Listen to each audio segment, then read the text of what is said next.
Welcome to our channel. Today we how to configure Protobuf for efficient Kafka events serialization, detailed guide step by step clearly. Start by defining the basic concepts of Protobuf and Kafka.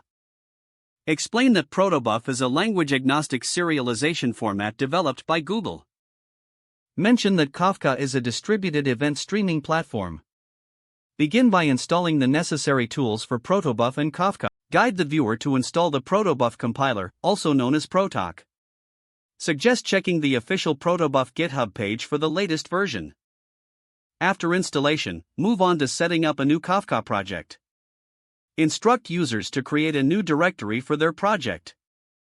Advise creating a basic build file, such as a Gradle or Maven configuration. Include necessary dependencies for Kafka and Protobuf. Next, walk the viewers through defining their Protobuf schema. Explain how to create a .proto file in the project directory.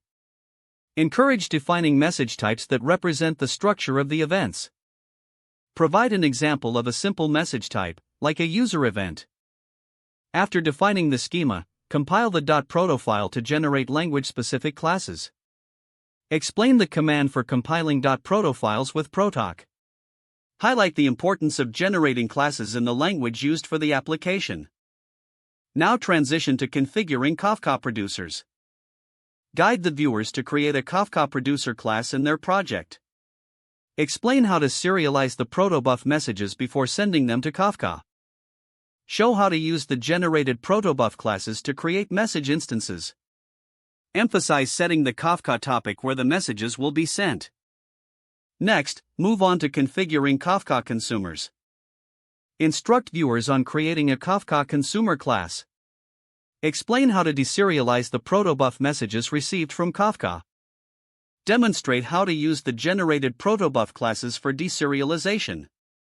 Highlight the importance of matching the topic name used in the producer. Finally, summarize the steps taken to configure Protobuf for Kafka.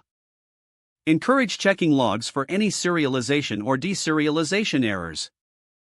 Remind viewers to test their Kafka setup thoroughly. Don't forget to like this video and subscribe to our channel for more step-by-step tech guides.